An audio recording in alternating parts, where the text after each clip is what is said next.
Kemudian mari pula umat Nabi apa? Nabi Lut. Perangai apa? Istilah hari ni kita sebut LGBT. Itu nak menunjukkan kita lagi teruk daripada Nabi Lut. Kalau dulu laki dengan lelaki, hari ni apa istilah dia laki dengan lelaki? Kita sebut homo atau gay. Kalau perempuan dengan perempuan, lesbian. Dua tu je dulu. Kita hari ni LGBT, tambah lagi tu. L lesbian, G gay, B bisexual, T transseksual. Lepas tu dia tambah apa-apa lagi, jenis pesen-pesen lain lagi, melibatkan jenis naluri manusia ni. Sebenarnya banyak lagi istilah tu, tapi benda hak lain tu kecil-kecil dan jarang berlaku. Tapi hakikatnya semua benda yang dilalui dan telah diazab oleh Allah ada tak zaman kita? Dia terus berakar, dia terus membara. Sallallahu ala Muhammad, sallallahu ala Muhammad, sallallahu ala Muhammad, sallallahu ala Muhammad. A'udzu billahi minasy syaithanir rajim. Bismillahirrahmanirrahim. Assalamualaikum warahmatullahi wabarakatuh. Alhamdulillahi rabbil alamin, wa bihi nasta'in ala umurid dunya waddin, wassalatu wassalamu ala ashrafil anbiya'i wal mursalin wa ala alihi wa sahbihi ajma'in. Subhanaka la ilma lana illa ma 'allamtana innaka antal alimul hakim. Qala rabbi shrah li sadri wa yassir li amri wahlul 'uqdatam min lisani yafqahu qawli. Allahumma yassir wa la tu'assir. Allahumma salli ala sayyidina Muhammad wa ala alihi wa sahbihi wa sallim. Wa la hawla wa la quwwata illa billahil aliyyil azim. Amma ba'd. Alhamdulillah, syukur kehadrat Allah subhanahu wa ta'ala, kerana dengan limpah kurnia, rahmat, kasih sayang dan inayah daripada Allah subhanahu wa ta'ala, alhamdulillah, pada malam yang mulia ini kita sama-sama dapat ditempatkan oleh Allah subhanahu wa ta'ala pada sebaik-baik tempat di masjid ini, di rumah Allah. Mudah-mudahan Allah jualah yang akan menempatkan kita juga pada sebaik-baik tempat di akhirat kelak di sisinya insya-Allah. Tuan-tuan, puan-puan, hadirin hadirat, muslimin muslimat yang dirahmati sekalian, terlebih dahulu ucapan terima kasih kepada pengurusi majlis, kepada Tuan Nazir, kepada barisan pengurusan dan pentadbiran masjid ini, Asyakirin Gombak, kerana sudi untuk menjemput saya menyampaikan ceramah ataupun kuliah pada malam ini. Seterusnya kepada ahli-ahli jawatan kuasa yang sama-sama bertungkus lumus menjayakan majlis dan program. Hanya Allah sahajalah yang mampu membalas segala titik peluh, keringat dan jasa baik tuan-tuan dalam program ini. Alhamdulillah. Tajuk yang diberi dan ditaklifkan malam ini ialah berkaitan dengan kaum yang pernah dibinasakan oleh Allah subhanahu wa ta'ala. Dan hal seperti ini bukanlah sesuatu yang ganjil, bukan sesuatu yang asing, bukan sesuatu yang pelik. Kerana apa? Kerana kita semua, saya, tuan-tuan dan puan-puan, memiliki satu kitab yang difirmankan oleh Allah Subhanahu wa ta'ala kepada junjungan besar Nabi Muhammad sallallahu alaihi wasallam melalui perantaraan malaikat Jibril yang mulia, iaitu Al-Quran. Dengan kata lain, berbekalkan kitab suci Al-Quran, wahyu dan firman daripada Allah. Bila kita membacanya, merujuk ayat demi ayat, merujuk surah demi surah, dan merujuk juzuk demi juzuk, pasti akan bertemu dengan apa yang kita tajukkan pada malam ini. Dia bukan milik saya, tetapi milik kita semua. Sebagai pembaca Al-Quran, maka lazimlah bagi kita bertemu dengan kaum-kaum, bangsa-bangsa ataupun golongan yang pernah direkodkan dan dirakamkan oleh Allah Subhanahu wa ta'ala sebagai istilah kaum yang pernah dihancurkan, kaum yang pernah diazab dan dibinasakan oleh Allah Subhanahu wa ta'ala. Bila berdepan dengan persoalan ini, ada dua perkara yang paling penting perlu kita hadam. Pertama ialah, mengapa mereka dihancur dan diazab oleh Allah Subhanahu wa ta'ala? Tu kita perlu cari tahu. Tu kita perlu dalami, why mereka diazab oleh Allah, dimusnah oleh Allah. Dan yang kedua, bagaimana bentuk pengakhiran kehidupan mereka. Dan ini juga adalah question yang paling penting dan important, kerana juga menjadi tujuan hidup kita di atas dunia ini. Sama ada kita nak memilih jalan para nabi dan rasul dan hamba-hambanya yang mulia dan soleh, atau kita nak memilih jalan para penderhaka kepada Allah, para penentang nabi dan rasul, dan para pelaku dosa-dosa dan maksiat kepada penciptanya. Baik, bila kita membuka helaian-helaian Al-Quran, dan kita perlu ingat, bila berbicara mengenai kumpulan-kumpulan, golongan-golongan dan kaum ini, dia melibatkan sesuatu yang dipanggil disiplin sejarah. Dan dalam ilmu sejarah ada manhaj, ada metodologi yang tersendiri bagaimana kita membahaskan tentang ilmu sejarah.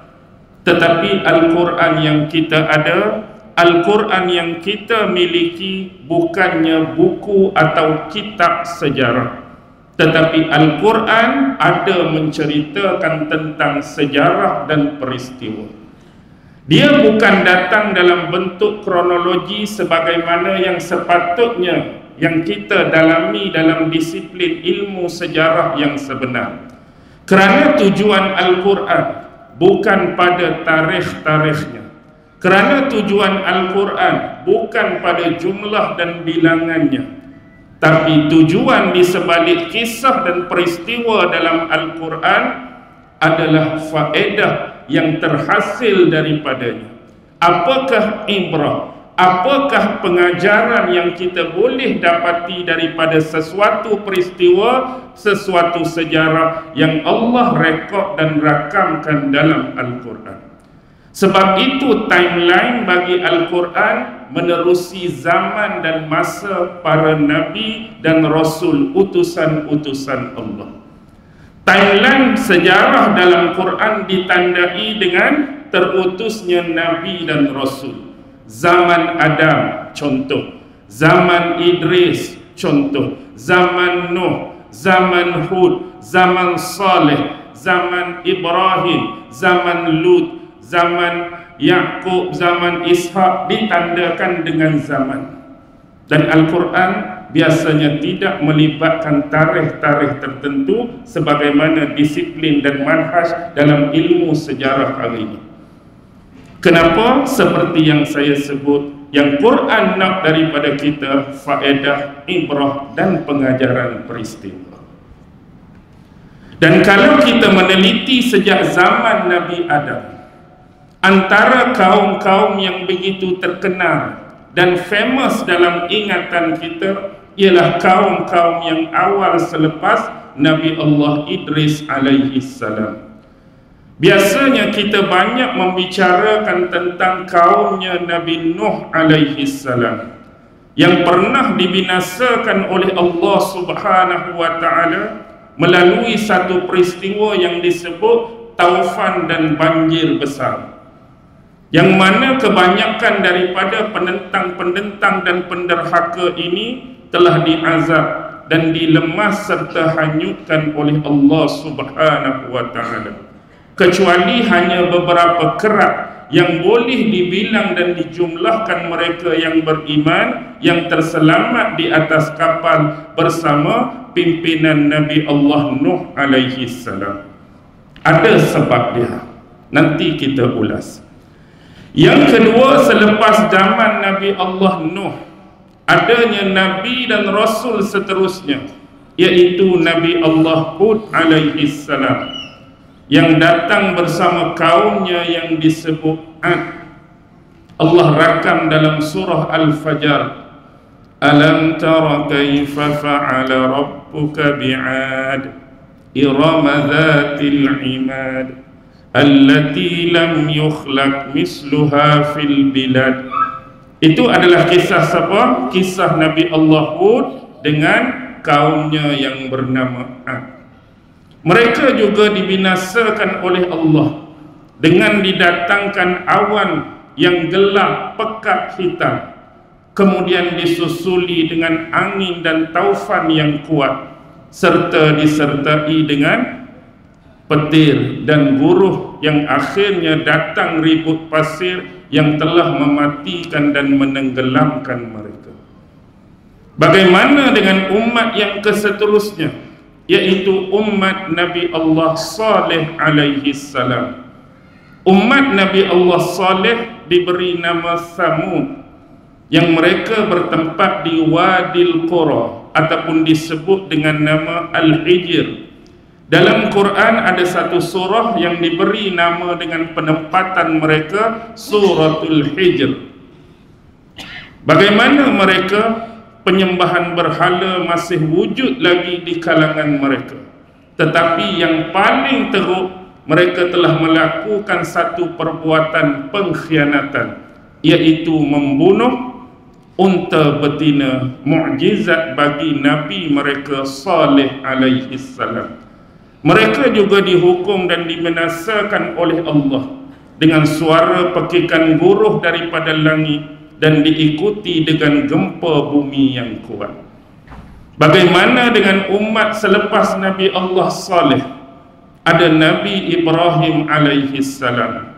Nabi Ibrahim berhadapan dengan seorang raja, seorang pemimpin, seorang pemerintah yang pernah claiming dan mendakwa dirinya sebagai Tuhan.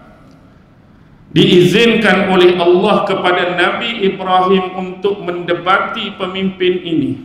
Lalu terjadilah dialog dan debat Nabi Ibrahim dan Namrus yang akhirnya tewas di tangan hujah-hujah, reason dan alasan yang kemas dan mantap daripada Nabi Ibrahim. Nabi Ibrahim juga dalam sejarah berhadapan dengan kaumnya yang menyembah matahari, ada yang menyembah bulan, dan ada yang menyembah bintang ataupun planet cakrawala. Dan yang paling mengharukan lagi, Nabi Ibrahim juga berhadapan dengan penyembah-penyembah berhala, termasuk bapaknya sendiri.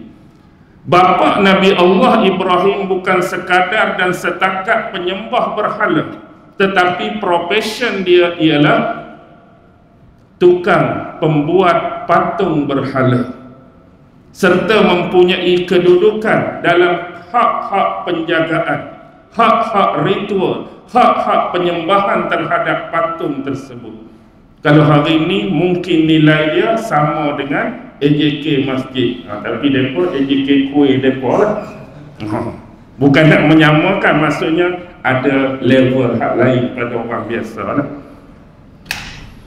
Bagaimana pula dengan Nabi seterusnya, Nabi Lut alaihi salam? Tuan-tuan pasti teringat bila sebut Nabi Lut. Who is Lut? Nabi Lut ialah anak saudara kepada Nabi Allah Ibrahim alaihi salam.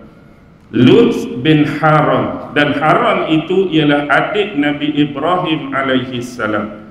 Dua-dua mereka ni keluar daripada bumi Faddam Aram, Babylon, Iraq kuno dulu. Selepas peristiwa Namrus membakar Nabi Allah Ibrahim alaihi salam, mereka keluar secara berkumpulan, isterinya Sarah dan anak saudaranya Lut dan beberapa individu-individu yang lain. Yang akhirnya bila sampai di bumi Kanaan, selepas berlaku peristiwa Raja Mesir, pemerintah Mesir yang pernah merampas Sarah daripada Ibrahim, lalu dikembalikan semula Sarah kepada Ibrahim dan dihadiahkan Hajar kepada Nabi Ibrahim. Selepas peristiwa ini mereka kembali semula ke bumi Kanaan, bumi Palestin sekarang. Dan selepas itulah Allah mengarahkan Nabi Lut supaya mendakwahi kaum Sodom and Gomorrah. Dalam bahasa kitab Taurat itulah. Jadi pergilah ke sana. Ada kaum yang tersendiri, tapi yang sedisnya kaum tersebut menyimpangi kehidupan sosial mereka, iaitu dengan menyukai lawan jenis. Yang lelaki suka sesama lelaki dan perempuan suka sesama perempuan. Dan akhirnya Allah menghukum mereka dengan apa? Dengan membalikkan bumi itu. Hak bumi duk alik bawah jadi alik atas, hak alik atas jadi alik bawah. Dan sekarang dikenali dengan Laut Mati, Dead Sea, dekat dalam wilayah sempadan geografi negara Jordan sekarang. Okey. Ni antara kaum-kaum yang famous, kaum-kaum yang terkenal. Walaupun kita tidak mengetahui kisah mereka secara rinci dan detail, tapi secara umum kaum-kaum tersebut ada di dalam akal dan fikiran kita. Apa perbuatan, dosa dan penderhakaan mereka, dan apa hukuman dan balasan yang Allah telah kenakan kepada mereka.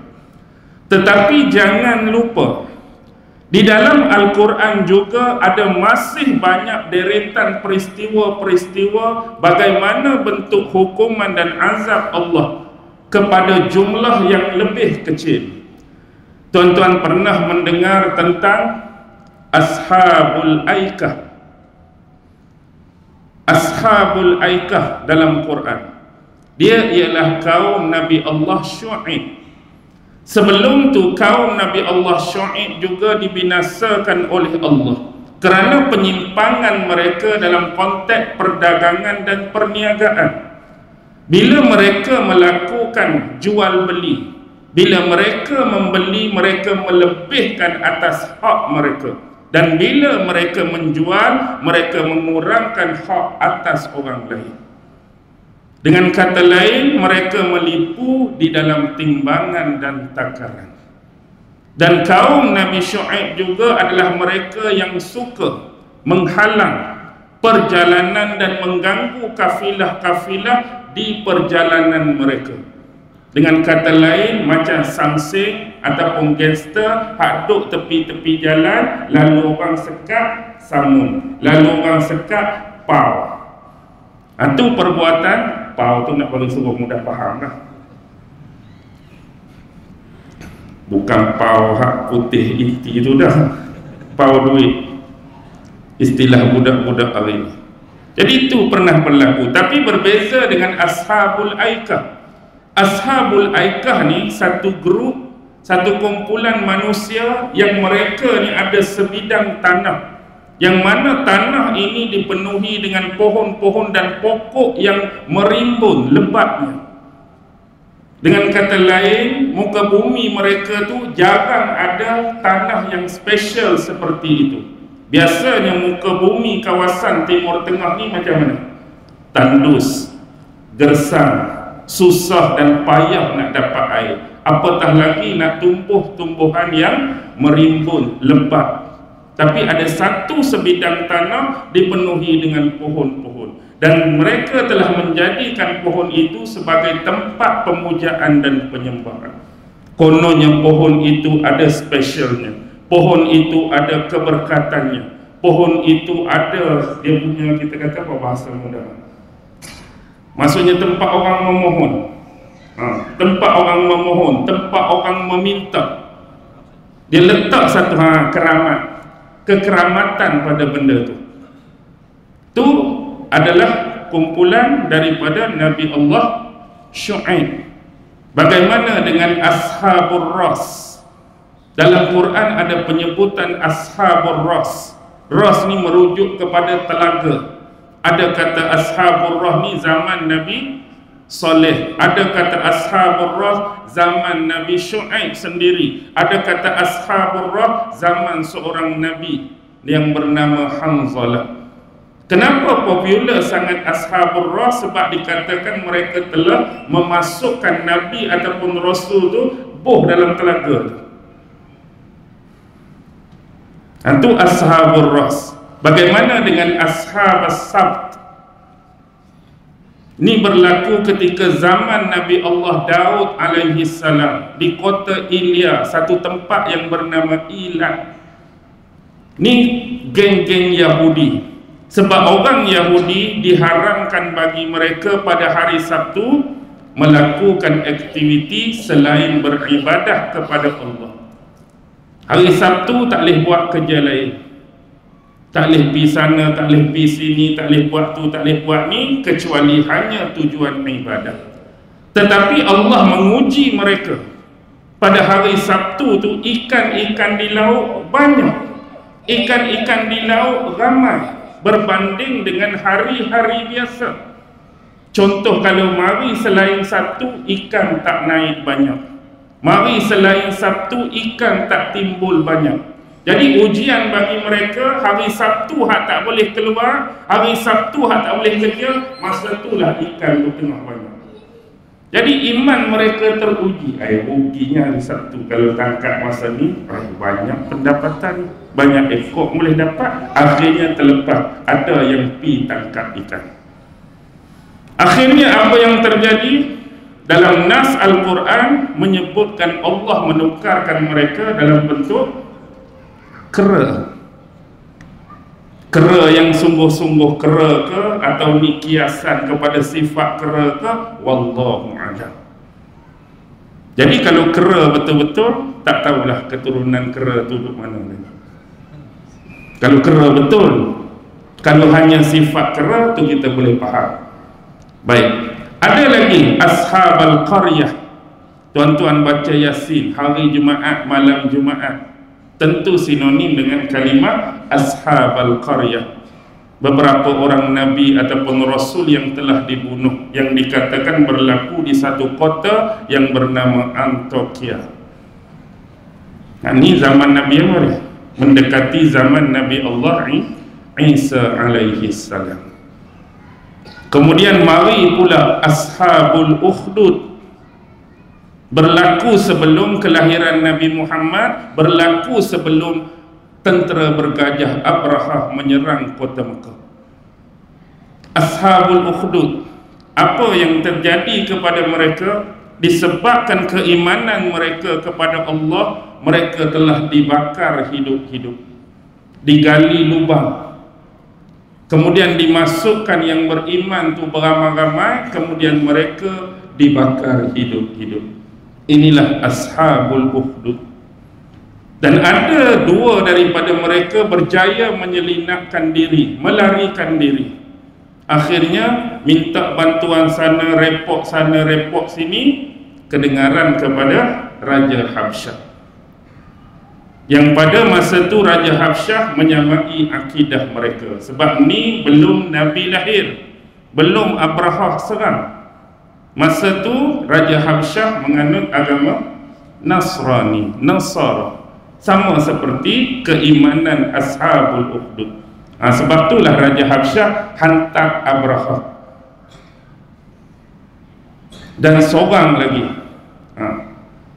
seorang lagi itulah ketua. Abraha tu yang kedua. Kenapa sekarang? Habis itu maka Yaman pada ketika itu menjadi wilayah teritori Habsyah. Jadi duduk di situlah pula berlaku pertelingkahan, perebutan kuasa antara Aryat ketua dengan Abraha. Bergaduh pula di situ, akhirnya Aryat terbunuh. Marah Raja Habsyah sebab Aryat terbunuh. Sampai dia kata, dia bersumpah nak datang sendiri, nak pijakkan kaki ke bumi Yaman, nak ajak Abraha cukup-cukup. Raja marah. Tapi Abraha hantar apa? Cukur rambut dia. Kemudian hantar tanah Yaman kali. Konon-kononnya nak sejukkan hati, tak payah datang sendiri, saya hantar tanah Yaman, tuanku bijak di Habsyah sudahlah. Jadi settle di situ. Lepas itulah peristiwa ni dia melihat apa? Melihat ramai orang menuju ke satu tempat pada setiap musim, iaitu musim haji. Ramai-ramai pergi nak buat apa ni? Nak buat haji di Baitullah, di Mekah. Dia pun teringin juga nak menjadikan Yaman ni sebagai tempat tumpuan sebagaimana bumi Mekah. Lalu ringkas cerita lah ni, dia buat juga Kaabah dia. Tapi orang datang ke tak? Orang tak datang. Itu menyebabkan sakit hati tu. Dia buat tu punyalah hebat, dia buat punyalah cantik, ada emas, ada apa semua. Tapi orang tetap tak datang. Dan adalah peristiwa yang menyebabkan Abraha bawa tentera dia nak pergi serang kota Mekah dan nak menghancurkan Kaabah. Ada Raja Tubak. Pernah jumpa nama Tubak? Wa qaumu Tubba'i. Itu nama seorang raja. Ada pula cerita dengan kaum dia.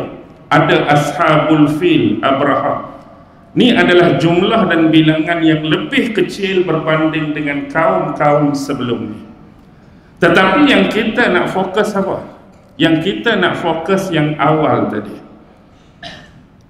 Kaum Nabi Nuh, kaum Nabi Hud, kaum Nabi Saleh, kaum Nabi Lut, dan kaum Nabi Syu'aib.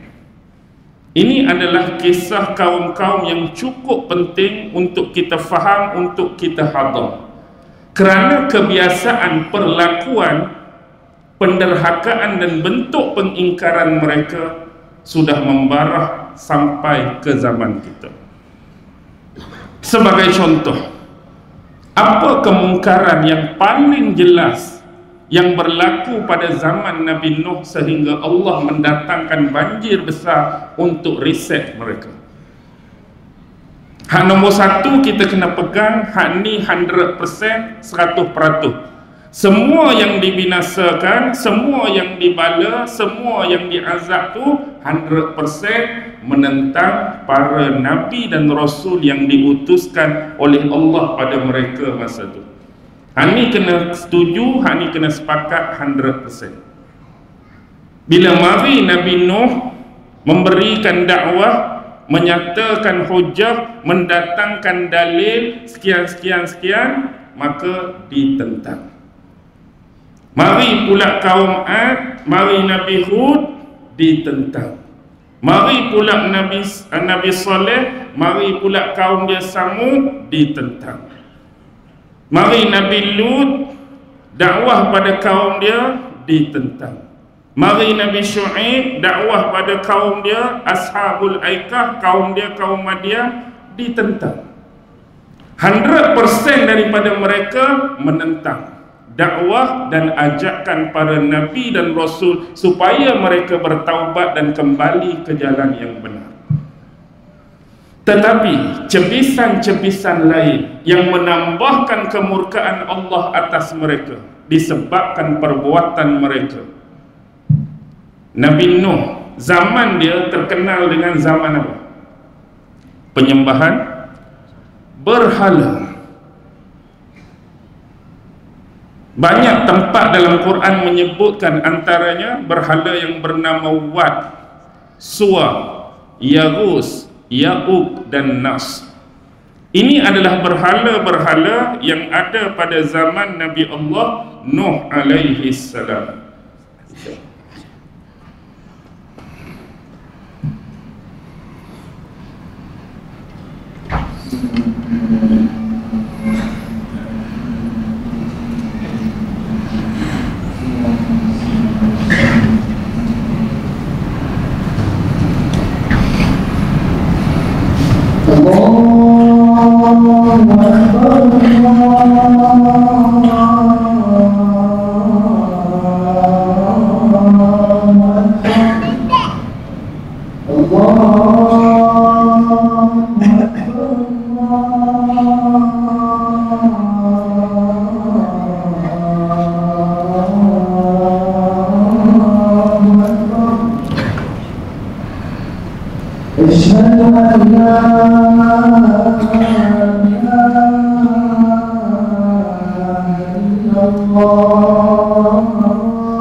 Okey, kita ada buat kutipan sikit.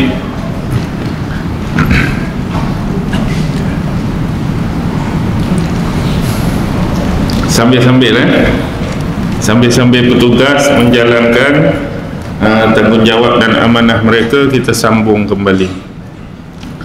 Baik, apa yang berlaku pada zaman Nabi Allah Nuh alaihi salam ialah terjadinya pengaidolaan, pengkultusan ataupun terlampau-lampau di dalam memberikan penghormatan dan penyucian terhadap tokoh-tokoh tertentu. Sememangnya berhala-berhala yang ada pada zaman itu adalah terdiri daripada golongan manusia-manusia yang baik, golongan manusia-manusia yang soleh. Tetapi selepas kewafatan mereka, selepas mereka meninggalkan dunia ini, seorang demi seorang, Ada sebahagian riwayat di dalam kitab tafsir menyebutkan kematian mereka berselang sebulan-sebulan. Maksudnya lepas bulan mati hak ni, lepas bulan mati hak ni. Dan ada riwayat yang menyebutkan sejauh setahun seorang secara senggang. Setahun mati hak ni, setahun mati hak ni, sehingga mereka telah kehilangan orang-orang yang mereka anggap baik dan soleh dalam kehidupan mereka. Yang mana sebelumnya apa-apa mereka mengharapkan kepada manusia-manusia yang dianggap soleh dan mulia ini, kerana doa-doa mereka dimakbulkan dan dimustajabahkan oleh Allah Subhanahu wa ta'ala. Tetapi apabila mereka telah kehilangan tokoh-tokoh ini, maka sebahagian daripada mereka telah merintih seolah-olah mereka telah kehilangan manusia-manusia yang baik dalam hidup mereka, sampai membawa kepada pemakaman dan kubur masing-masing. Pi ke kubur, pi ke makam manusia-manusia yang baik dan soleh inilah mereka seolah-olah meratap dan merintih, siapa lagi yang mereka boleh harapkan selepas kematian dan pemergian tokoh-tokoh tadi. Dan dalam keadaan inilah Abantan masuk lubang. Tahu Abantan? Setan lah. Setan masuk lubang. Setan menyamarkan diri masuk dalam kelompok mereka, memberikan cadangan, memberikan idea supaya tokoh-tokoh ini dibuat apa? Dibuat idola dalam bentuk ukiran-ukiran, dalam bentuk arca dan rupa, yang akhirnya diminta supaya diletakkan pada tempat-tempat yang selalu menjadi tempat ibadah dan tempat mereka berceramah kepada manusia sewaktu mereka hidup. Asalnya buat saja sebagai bentuk peringatan. Buat patung kawan ni, buat patung kawan ni, buat patung kawan ni. Letak tempat-tempat yang dia biasa beribadah dan bertemu dengan orang ramai.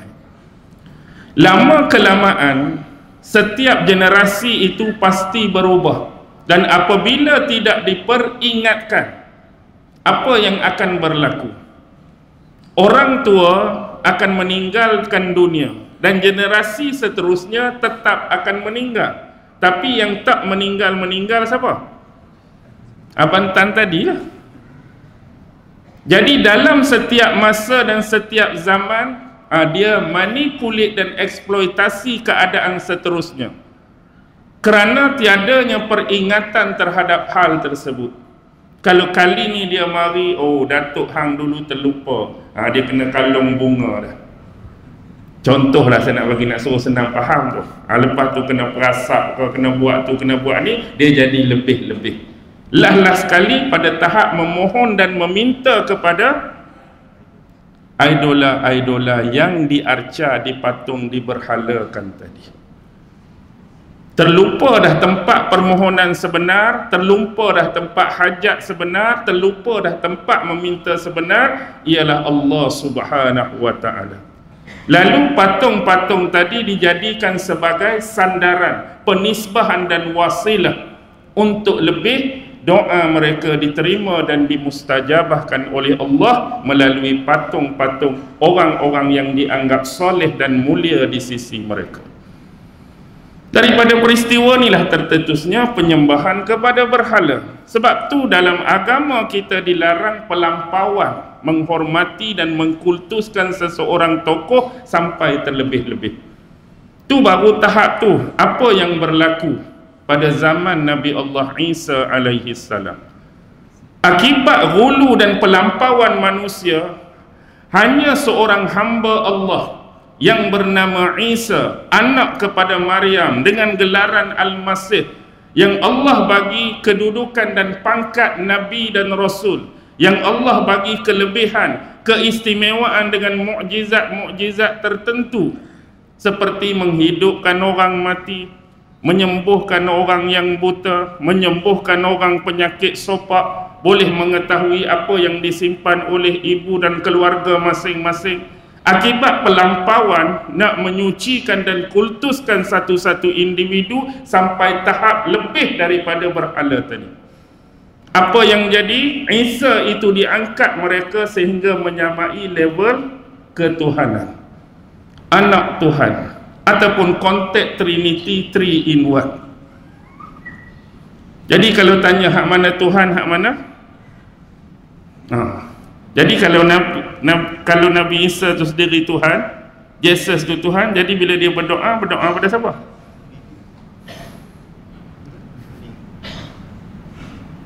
Ada Tuhan Bapa, Tuhan Anak, tapi semua tu sama, satu, tiga dalam satu. Tapi waktu kawan ni berdoa pada siapa? Waktu kawan ni mati di tiang salib, siapa yang mati? Jadi pening. Tapi tak apalah. Dah kita nak habaq tadi daripada hulu tu mengangkat seorang hamba Allah yang cuma diciptakan Allah pada tahap ketuhanan. Masuk dia jadi Tuhan ke, masuk dia jadi anak Tuhan ke, masuk dia jadi the family tree of God ke. Bahkan benda ni berlarutan pada zaman jahiliah.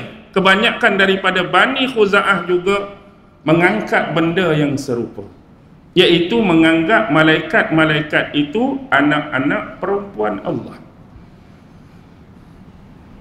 Malaikat tu mereka anggap anak perempuan Allah. Dan juga pernah berlaku kepada Bani Israel dulu, lebih awal daripada Nabi Allah Isa alaihi salam, bila orang-orang Yahudi mengatakan Uzair bin Allah, Uzair itu anak Allah. Siapa Uzair? Nabi Uzair lah. Kalau dalam Taurat dia tak sebut Uzair, dia sebut Ezra. Kalau jumpa nama Nabi Ezra, tu adalah Nabi Uzair. Biasa nama dia akan dicantum dengan Nabi Nehemiah, the book of Ezra, Nehemiah. Orang Yahudi lagi awal mengatakan Uzair anak Allah. Nabi Isa kemudian disebut oleh orang Yahudi dengan anak Tuhan. Dan orang-orang Arab zaman jahiliah dulu, malaikat adalah anak-anak perempuan Tuhan. Jadi ini berlaku pelampauan. Tapi kembali kepada konteks penyembahan berhala. Bila kita gabungkan penentangan terhadap dakwah para Nabi, diikuti dengan apa? Bukan setakat menentang. Orang ajak cara baik, tentang. Orang cakap dengan hujah, tentang. Orang cakap dengan reason, tentang. Dia tak berhenti di situ, tetapi ada permainan lain yang dimainkan dalam masyarakat untuk membunuh karakter Nabi dan Rasul itu. Ini yang disebut sebagai apa dia? Assassination character, pembunuhan watak. Dia bukan setakat menolak, tapi menghina Nabi dan Rasul tersebut, mencaci maki Nabi dan Rasul tersebut, membuat tuduhan-tuduhan yang tidak ada kena mengena dan tidak berasas pada Nabi-Nabi dan Rasul tersebut, melarikan orang lain ataupun masyarakat daripada mendampingi dan mempercayai Nabi dan Rasul tersebut.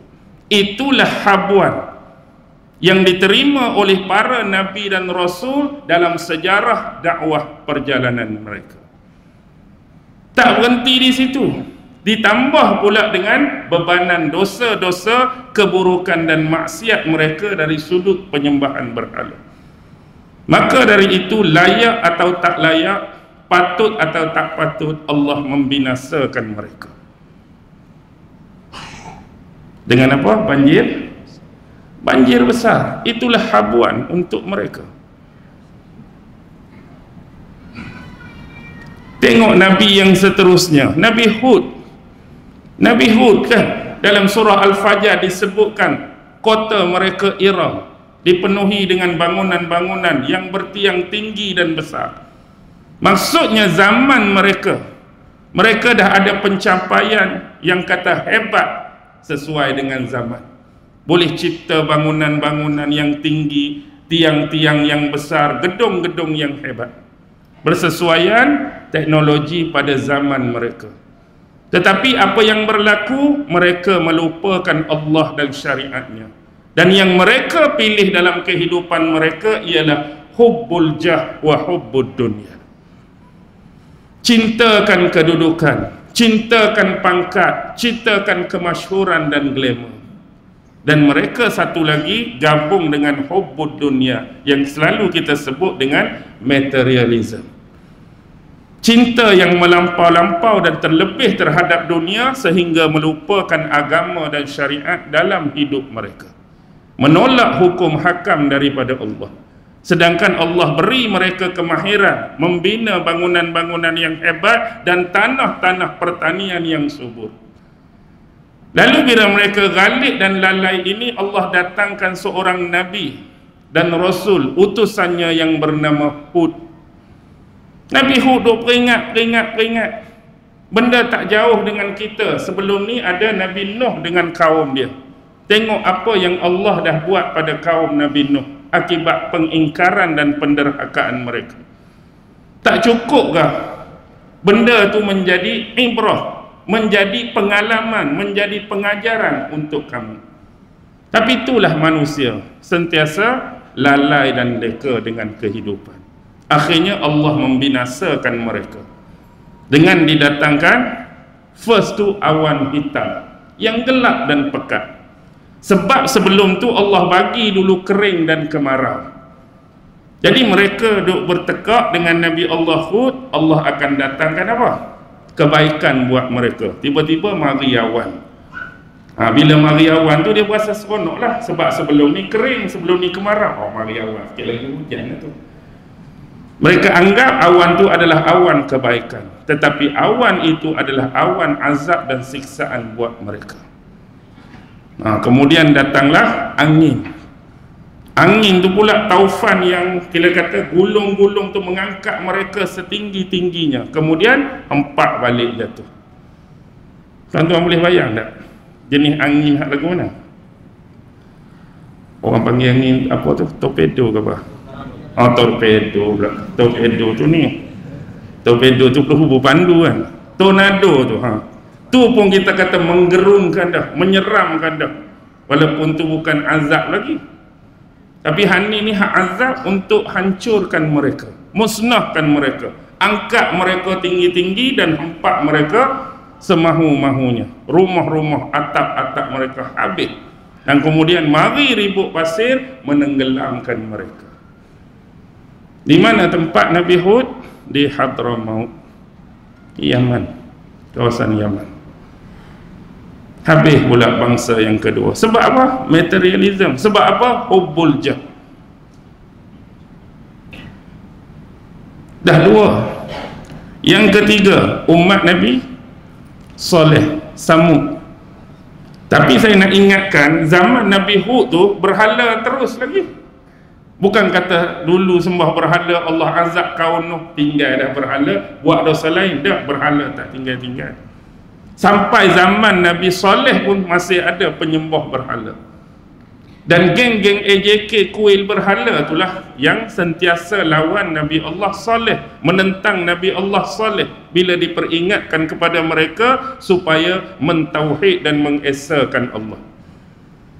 Akhir sekali tanya, apa bukti kamu Nabi? Apa bukti kamu Rasul?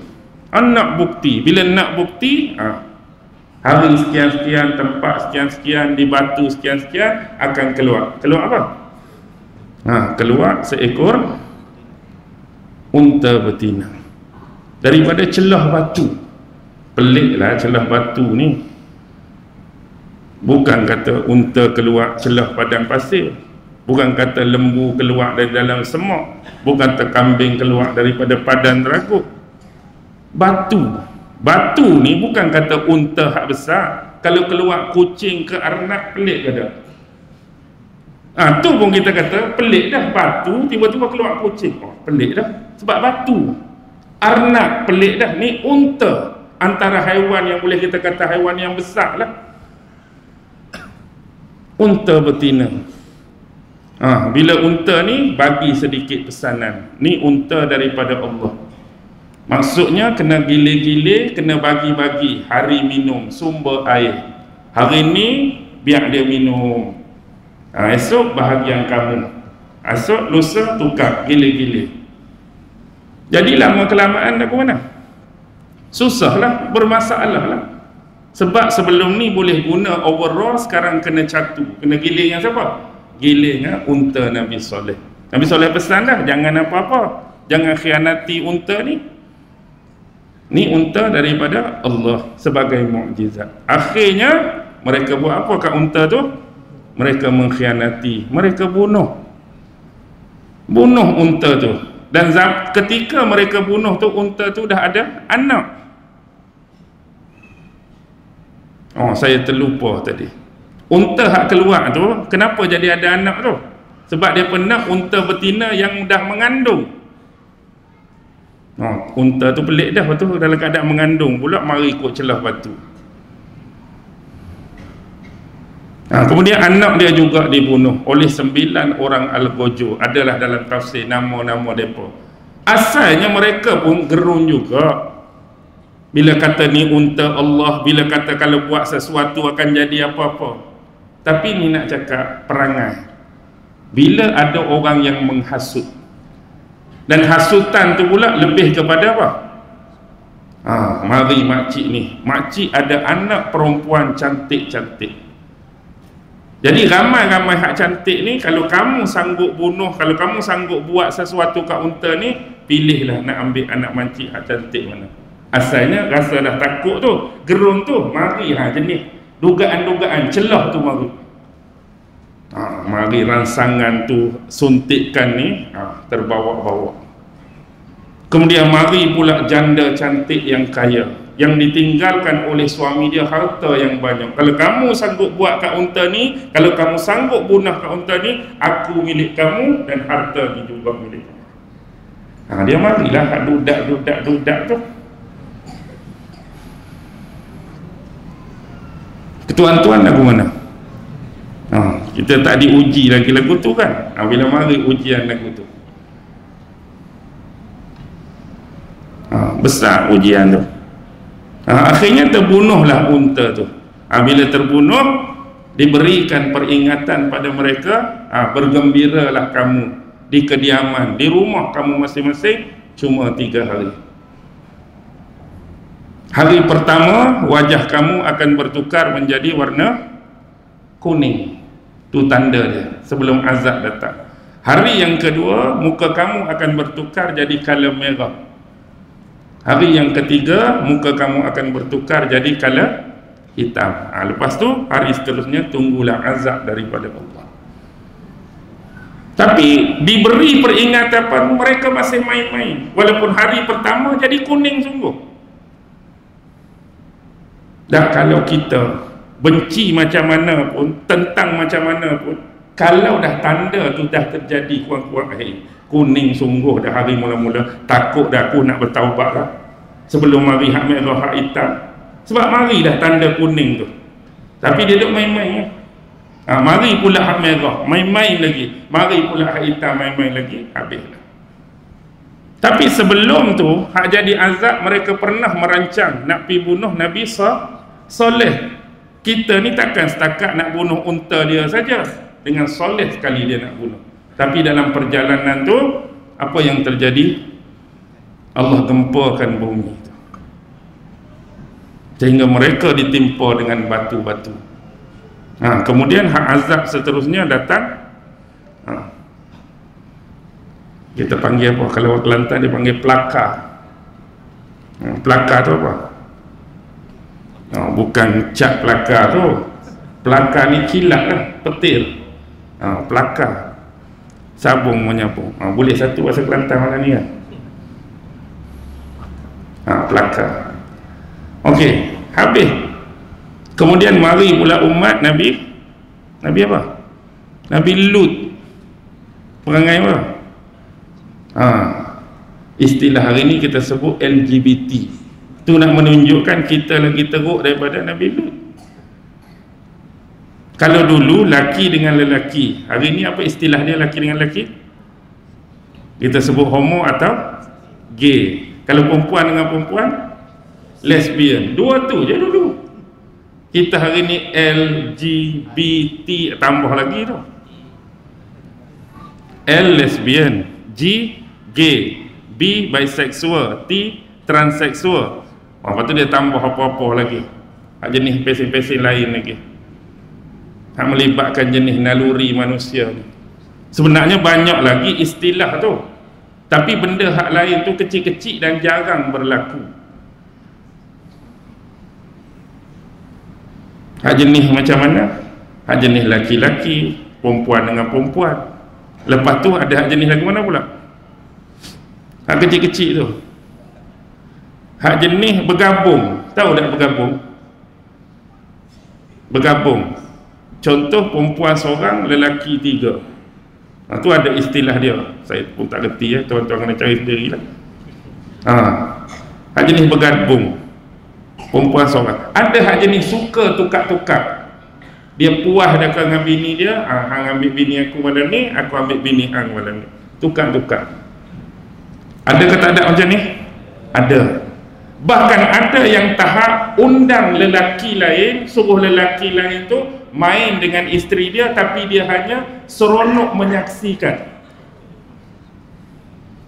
Dia bukan jenis dia yang buat dengan bini dia. Dia panggil siapa-siapa, hang balung bini aku tengok saja. Dia rasakan keseronokan melalui penyaksian. Ada jenis hak mentaliti lagu tu. Macam-macam lah orang, penyakit mental lah. Ada hak jenis bukan dengan manusia.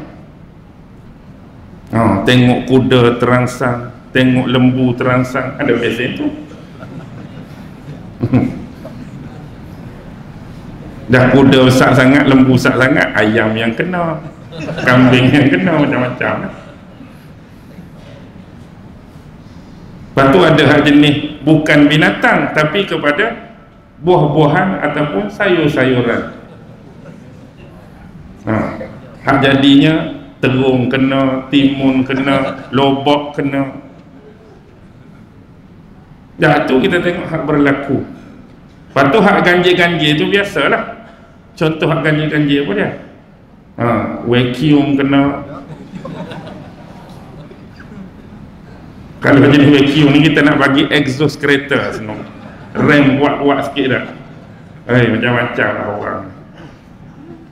Dah sebab dia obses dia tu jenis. Tapi hak tu hak nadir lah, maksudnya hak jarang-jarang, bukan dalam ramai-ramai tu. Tapi penyakit ni jenis lagu mana dah tak tahu.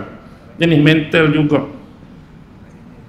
Maksudnya lebih lagi. Lepas tu mari pula zaman Nabi, kalau Allah balik bumi tu padan dah, dia apa buat tu, balik bumi.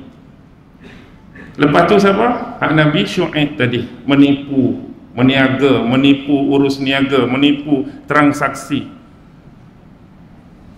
Baik, kalau tuan-tuan fikir, ambil yang 5 ni, adakah selepas diberi hukuman, diberi azab atas perbuatan-perbuatan tu, habis dah ke cerita ni? Habis dah ke cerita ni? Maksudnya lepas kena banjir besar, memang tak ada dah hak sembah berhala. Sebab hak banjir besar dulu sebab orang sembah berhala. Bila mari tu semua orang takut, tak ada dah, dia cuma buat dosa lain. Mari pula zaman Nabi Hud, seolah-olah tak ada hak sembah berhala, tapi ada yang materialism. Bila kena dekat Allah, tak ada dah hak berhala, tak ada dah materialism. Sebab tu yang berlaku bunuh mukjizat. Lepas tu bila bunuh, tak ada dah orang bunuh mukjizat, orang pergi kepada perlakuan songsang tadi. Bila kena balik bumi, tak ada dah orang berani buat songsang. Orang buat apa? Menipu timbangan. Tapi hakikatnya semua benda yang dilalui dan telah diazab oleh Allah, ada tak zaman kita? Dia terus berakar, dia terus membara.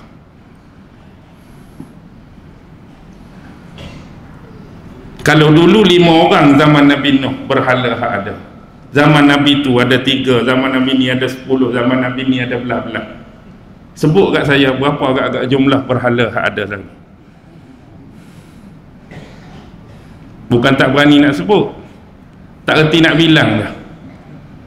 Tak reti nak bilang. Boleh katakan segenap tempat, segenap inci atas muka bumi ni ada bentuk-bentuk berhala yang disembah oleh manusia, mengikut agama masing-masing, ke pegangan masing-masing, ke itikad percaya masing-masing, tak lekang.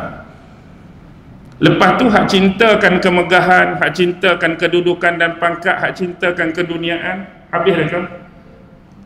Habis dah ke? Tak habis lagi. Bahkan ini juga membarah dalam masyarakat.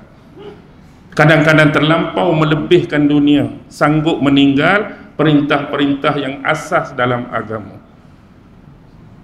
Nak kejar pelanggar, nak kejar tu, nak kejar ni, sampai tinggalkan solat. Solat ni hak wajib, solat ni hak asas. Tapi kalau kita tak tinggal semayang ni, rugi projek kita ni. Sebab kita tinggal semayang ni, selamatlah kawan tulis saya, dapat projek. Kalau semayang tadi, terlepas dah fine. Contoh lah tu. Semayang 5 minit berat, tapi dia duk wet tayar kereta dia, dia duk kiwi kereta dia, pusing sana pusing ni, 3 jam beres. Ada tak orang penyakit macam tu? Bukan penyakit hak semayang tu, biarlah dulu. Hak pesing dia jenis 2-3 jam duduk tempat yang menjadi hobi dan kegemaran dia. Maksudnya kereta tu belah ni berkilat dah, Allah, ada lagi 3 calak tak mati. Dia tenyih habis 20 minit je. Nampak sengit sikit bang ni. Dia betulkan hak sengit tu. Nampak color ni usam, hak ni cerah. Dia duduk zu. Hampir 3 jam dia tu. Hobi punya. Tapi semayang 5 minit jadi berat. Mancing, masuk hutan, bermalam-malaman, berpagi-pagian. Ada yang sanggup tinggalkan solat. Mancing tu tak ada masalah. Yang bermasalah tinggalkan solat tu. Buatlah apa hobi, buatlah apa kegemaran yang asas yang menjadi perintah Allah, jangan tinggal. Sama macam LGBT tadi, hak adanya asal LG saja kan, L dengan G saja, tu pun jadi peti air dah. LG peti air. Jadi tambah pula BT dan huruf-huruf yang lain. Hilang ke tak hilang? Allah balik bumi tak hilang. Tumbuh lagi akronim-akronim huruf yang tak apa-apa. Hak menipu dalam perniagaan ada, menipu dalam timbangan ada. Dan kita kena connection dengan bentuk-bentuk transaksi perniagaan hari ini. Kalau dulu mungkin timbang menimbang, takar menakar.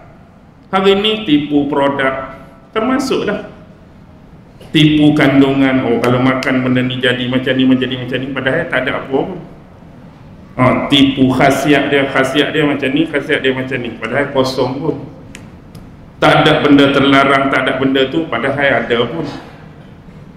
Itu bentuk-bentuk yang kita boleh samakan dengan apa yang berlaku. Benda tu tak hilang tuan-tuan, malah terus mekar, terus membara, terus subur dalam masyarakat.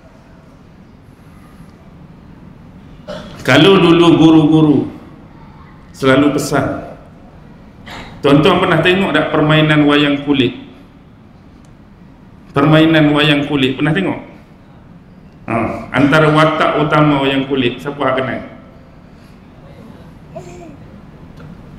Negeri berbeza kot. Kalau Kelantan dia watak dia nama sekian, negeri lain watak sekian. Ikutlah negeri Selangor ke KL, biasa wayang kulit watak utama siapa? Pak Dogol. Siapa? Betul lah, Pak Dogol tu antara watak utama. Raja Seri Rama, Puteri Sita Dewi. Kalau Kelantan adalah 3 orang tu lah, Sa'id, Wa'iyah, Habib Mak tu. Tuan-tuan mungkin pernah tengok YouTube mereka kan. Jadi benda tu siapa semua? Seorang saja. Siapa pun nama yang dimainkan, semuanya adalah Tok Dalang. Pak Dogol siapa? Tok Dalang. Raja Seri Rama, Tok Dalang. Sita Dewi, Tok Dalang. Dan semua watak-watak yang dilakonkan, dimainkan, dihasilkan, seorang saja, Tok Dalang. Jadi bila habis permainan, biasanya akan disimpan. Apa yang saya nak analogikan ialah watak-watak ini ada sifat dia, nama dia protagonis dan satu lagi antagonis. Protagonis ni selalu disamakan dengan sifat positif. Protagonis positif, antagonis negatif. Contoh nak bagi senang faham. Kalau Ibrahim, Nabi Ibrahim, protagonis ke antagonis? Protagonis. Namrus, antagonis. Fir'aun, antagonis. Musa, faham lah tu.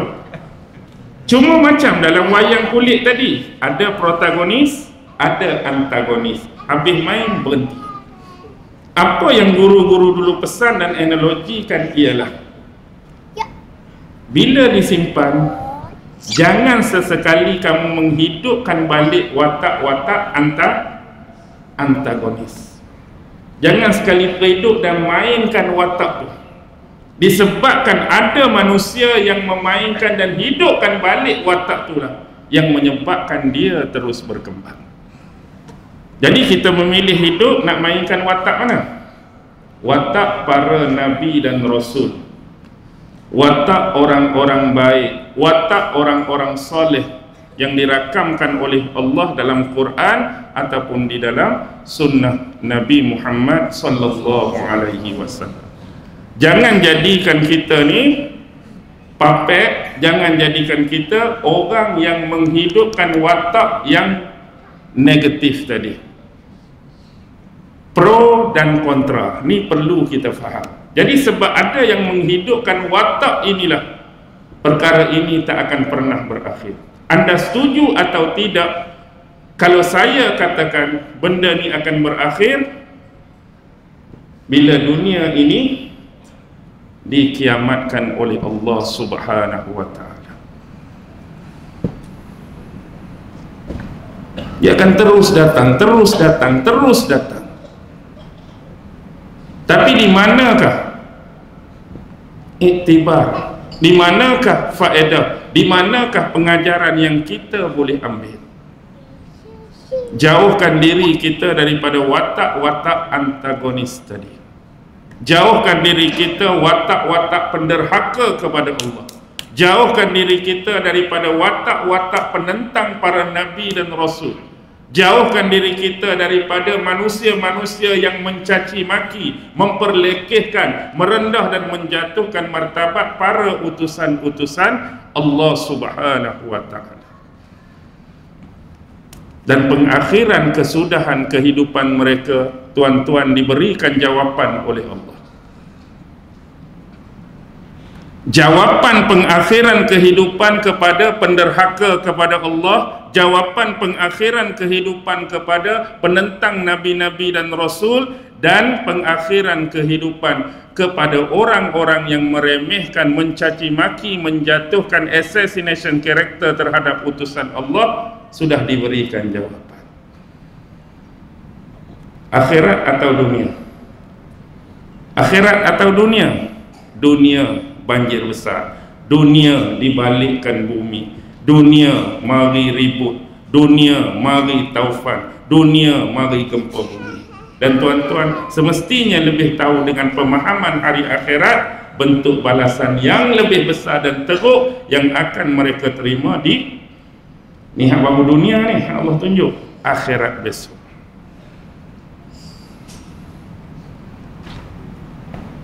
Tapi hari ini tuan-tuan, lihatlah apa yang berlaku menerusi sistem yang ada. Contoh, selalu saya umpamakan, nak suruh tuan-tuan berfikir. Baik, ini apa? Air mineral. Cuma saya nak suruh bayangkan ini adalah botol minuman keras dan dalam ni adalah arak. Bayangkan saja dalam bentuk analogi, percontohan dan pengajaran. Kalau kita berjalan melewati mana-mana jalan, mana-mana lorong secara rumusan dan kesimpulan, kalau hari ini kita boleh tengok daripada pelbagai pecahan agama, ada orang Hindu minum arak. Kenapa kita kata ada? Sebab ada. Ada orang Kristian minum arak? Ada. Ada orang Buddha minum arak? Ada orang Yahudi minum arak, ada orang agama lain minum arak. Dan satu-satunya yang tak minum arak ialah agama Islam. Ya ke? Ya ke tu? Ada yang minum ke tak minum langsung? Ada. Itulah jawapan dia. Maksudnya, walaupun pada hukum asal semua agama kepada pemeluk-pemeluk yang minum minuman ni, apa hukum dia? Haram. Ditegah. Dalam agama kita Islam lebih-lebih lagi ditegah minum arak. Bahkan agama lain pun ditegah, diharamkan. Cuba sebut secara tepat agama mana yang membenarkan dan menyarankan supaya penganut dia minum arak.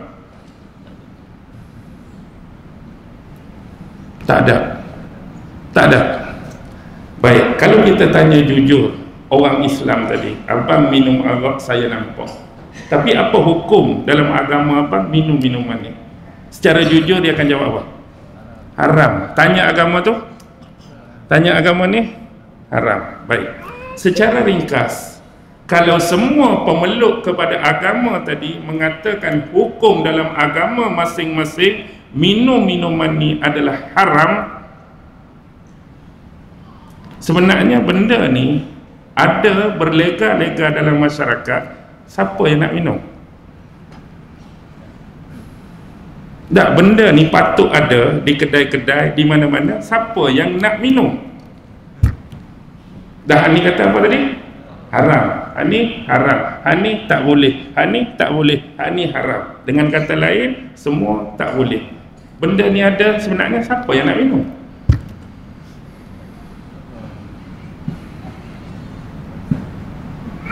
Ni hadut ada hari ni, kedai itulah kedai ni, siapa yang nak minum sebenarnya? Dalam keadaan semua tak boleh, dalam keadaan semua haram. Siapa agak-agak nak minum? Yes, dia nak mencari dan memunculkan orang yang akan memecahkan tradisi dan gap tadi. Siapa yang akan pecahkan benda tu? Orang-orang yang ingkar dalam agama masing-masing, orang-orang yang lalai dan leka dalam agama masing-masing, orang-orang yang memecahkan, menerobos had dan larangan agama masing-masing. Hak teroboh itulah, hak pecah itulah akan minum benda ni. Sebab apa minum? Sebab benda tu ada. Kalau tak ada, siapa nak minum? Tak ada. Kita tak mau benda ni ada dalam masyarakat kita. Tak ada orang minum. Tapi sebab benda ada, orang baik pun akan terlepas, orang baik pun akan terkesan, orang baik pun akan teruji, orang tu pun akan terliur, orang ni pun akan terangsang. Sebab benda tu diadakan. Ni baru satu. Bagaimana dengan perzinaan? Agama mana yang suruh penganut dia berzina? Oh, memang agama kami tu kalau boleh 5 kali sehari berzina. Agama mana? Itu contoh lah, nak suruh faham. Tak ada, tuan-tuan. Maksudnya hubungan yang tidak sah, ikutlah cara perkahwinan agama masing-masing tu, kita tak petikai hak tu. Maksudnya yang bukan sah, maknanya lelaki dengan perempuan yang tidak ada ikatan dari sudut akad perkahwinan masing-masing, semua tak dibenarkan. Yang jadi ada rumah urut hari ni, yang jadi ada tempat pelacuran hari ni, yang jadi ada tempat hoha-hoha hari ni, yang membenarkan dan melegakan perbuatan tu, siapa yang nak berzina kan? Tempat tu siapa yang nak masuk? Dah agama ni larang, agama ni larang, agama ni larang, agama ni larang. Buat benda tu, siapa nak masuk situ? Macam tadi juga, bila ada apa jadi? Nampak seksi juga. Okey lah, montok ke, gebu-gebu ke, terangsang, tertarik. Dah bila ada, akan adalah pelaku dia yang seterusnya. Kalau tak ada, settle. Judi, agama mana yang menghalalkan dan kalau boleh menyarankan supaya penganut agama dia berjudi? Cuba sebut. Ada tak? Agama kami memang suruh berjudi, sarankan berjudi supaya kaya dan maju jaya. Ada? Dah hak perintah agama sungguhlah, berpandukan ajaran, bukan hak perangai hang, hawa nafsu hang, tak mau. Tak ada. Jadi bila tak ada, sport toto ke apa, Magnum ke apa-apa hak berunsurkan judi, ada tu siapa yang nak berjudi? Siapa nak berjudi? Dah hak ada tu lah, siapa nak menikamnya? Kita cukup dengan hak Apache tahun 80-an dah lah. Ingat tikam Apache? Tak ingat yang koyak-koyak tu kan ada kan yang popular Apache tu.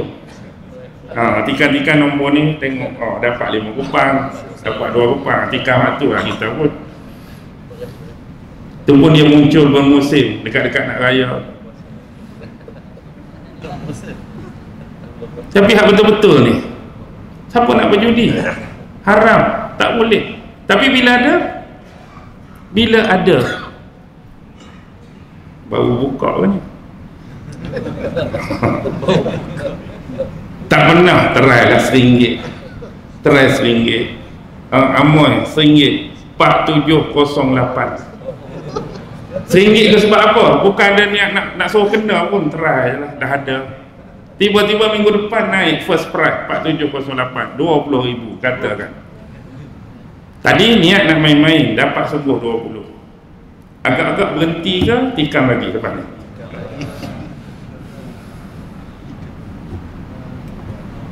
Dah saja-saja pun 20, kalau aku sungguh-sungguh sikit, dia start dah. Sebab ada tu kita ambil beberapa contoh. Jadi apa yang ada ni, nak suruh manusia jadi baik dan soleh ke, nak suruh manusia jadi buruk dan bermaksiat? Kalau fikir dengan akal logik, bukan kata agama Islam, bahkan agama lain, secara rasional kita boleh tahu benda ni adalah satu perbuatan yang buruk dan bermaksiat.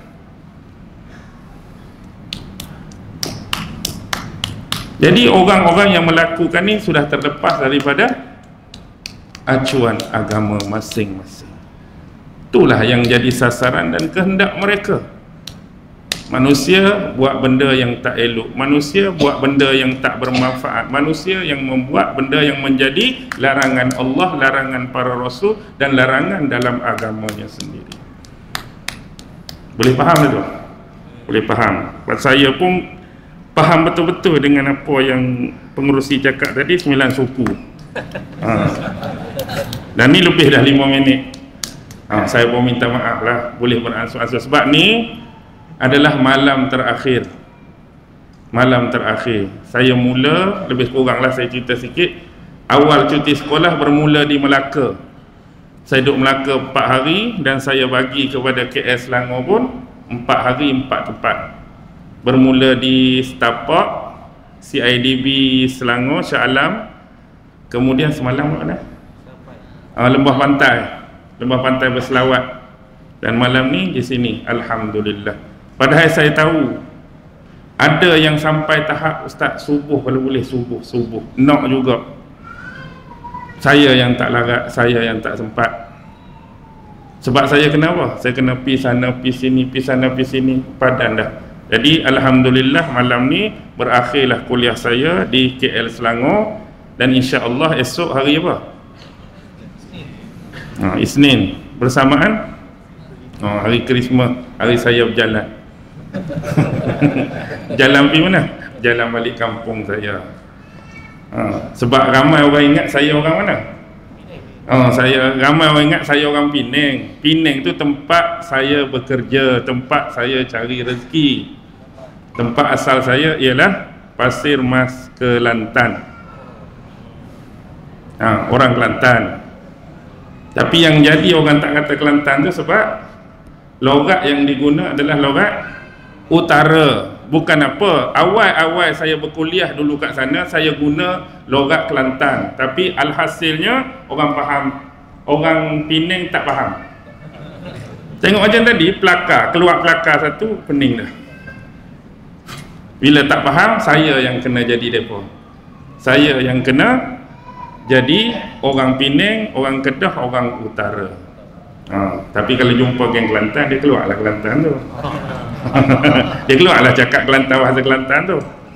Jadi saya nak balik, mudah-mudahan saya juga mengharapkan doa daripada tuan-tuan supaya saya selamat sampai dan kembali ke bumi kelahiran saya, Pasir Mas Kelantan, insya-Allah.